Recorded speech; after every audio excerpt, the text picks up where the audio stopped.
Assalamualaikum warahmatullahi wabarakatuh. Halo teman-teman, Sebelumnya, perkenalkan nama aku Denia. dan aku Carla. Di sini kita bakal review satu film yang punya banyak masalah sosial di dalamnya. Kalian pernah lihat video Satisfying gagal gak sih? Rasanya ya greget aja gitu nontonnya. Nah, ada movie drakor yang bikin greget tentang kehidupan narapidana. Judulnya 2037. Menceritakan seorang remaja 19 tahun namanya Yun Yong yang mendapat kekerasan seksual dari rekan kerja ibunya, yaitu bosnya sendiri. Sebagai upaya pembelaan diri, dia melakukan perlawanan yang bikin pelaku kekerasannya ini tewas. Sampai akhirnya dia dinyatakan bersalah karena kurangnya bukti yang kuat.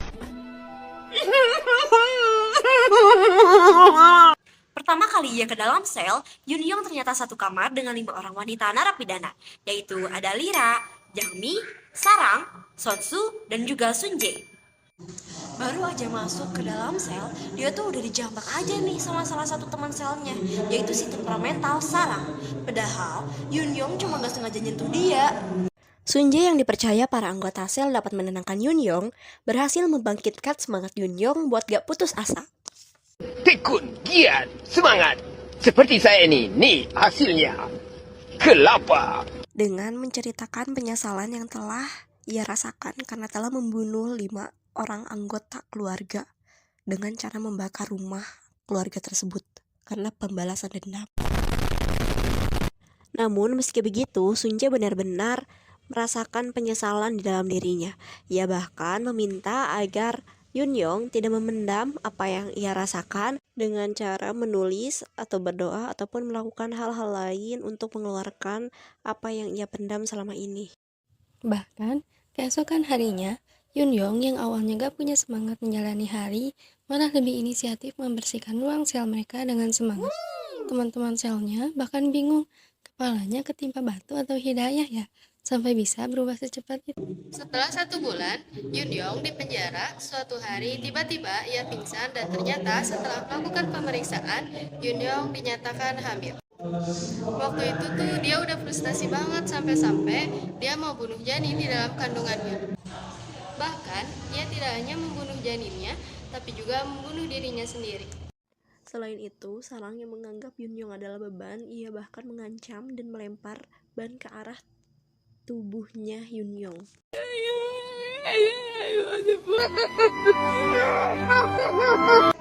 Di balik penderitaan yang dialami Yun Yong, selalu ada ibunya yang terus berusaha untuk membebaskan dan menunggu Yun Yong di penjara. Namun karena Yun Yong tuh takut ibunya lebih khawatir jika tahu bahwa ia hamil, jadi Yun Yong ini selalu menolak kunjungan dari ibunya. Penjaga penjara mengatakan Yun Yong tidak menerima kunjungan dari siapapun, bahkan termasuk ibunya sendiri. Yun Yong mengira ibunya mungkin akan meninggal ketika ia mendengar kehamilan Yun Yong.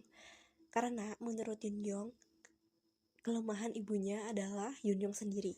Dari hari ke hari, ibunya terus berusaha untuk mengunjungi Yun Yong, memastikan bahwa keadaan anaknya baik-baik saja, tapi tetap Yun Yong tidak menerima kunjungan. Setelah tahu bahwa Yun Yong hamil, teman-teman satu selnya menjadi penguat buat dirinya. Dia masih tetap hidup demi dirinya dan ibunya yaitu Kyung Song. Kehamilan Yun Yong adalah suatu kebahagiaan kecil untuk penghuni satu selnya. Mereka menyayangi Yun Yong dan kandungannya seperti keluarga. Bahkan, tahu gak sih guys, mereka itu rela bangun di tengah malam untuk memenuhi keinginan Yun Yong, yaitu melihat bunga kosmos, dengan cara menggambar bunga kosmos di dalam kamar mandi mereka.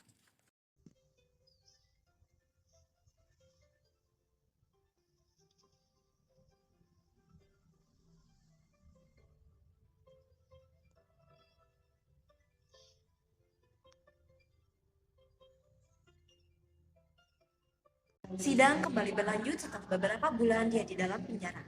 Dan akhirnya keadilan ditegakkan. Yun Yong yang awalnya dihukum 5 tahun penjara berubah menjadi 1 tahun penjara.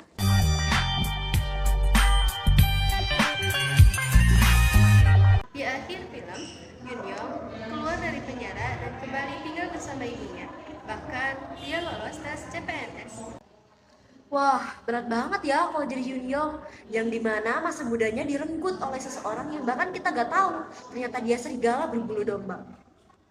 Selanjutnya, kita bakal memaparkan unsur intrinsik dalam film 2037, yaitu tema, alur, teori masalah, kelebihan dan kekurangan, serta amanat film tersebut.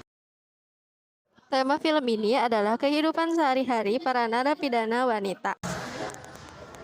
Alur dari film ini tuh termasuk ke dalam alur maju di mana dalam filmnya gak ada kilas balik kejadian yang menceritakan mengenai hukuman penjara seorang remaja 19 tahun akibat pembunuhan yang dilakukannya. Dalam cerita film ini menceritakan sepanjang waktu bagaimana kehidupan narapidana para wanita di mana mereka saling peduli dan perhatian seperti keluarga. Berakhir dengan tokoh utama yang keluar dari penjara selama 1 tahun berada di balik jeruji besi dan ia bisa meraih impiannya menjadi pegawai negeri.